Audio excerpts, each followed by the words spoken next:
आपल्याला चिन्हांच्या नियमांमध्ये भागाकार बघायचा आहे। नंबर 1, दोन धनसंख्यांचा भागाकार केला असता त्यांचा भागाकार ही नेहमी धनसंख्याच येईल। दोन ऋण म्हणजेच मायनस किंवा निगेटिव्ह संख्यांचा भागाकार केला असता त्यांचा भागाकार हा नेहमी, लक्षात ठेवा बेटा, भागाकार हा नेहमी प्लस येईल। गुणाकार सुद्धा प्लस, भागाकार सुद्धा प्लस।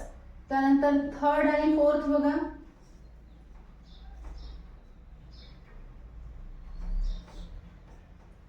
जर भागाकार करत असताना किंवा गुणाकार करत असताना एक संख्या पॉझिटिव्ह आहे, एक संख्या निगेटिव्ह आहे, किंवा अपोजिट, एक संख्या निगेटिव्ह आहे, दुसरी संख्या पॉझिटिव्ह आहे, तर या दोन्ही केसमध्ये बेटा भागाकार असो की गुणाकार असो दोघंही मायनस मध्ये येतील किंवा त्यांचं चिन्ह हे निगेटिव्ह म्हणजेच ऋण राहील। कळलं?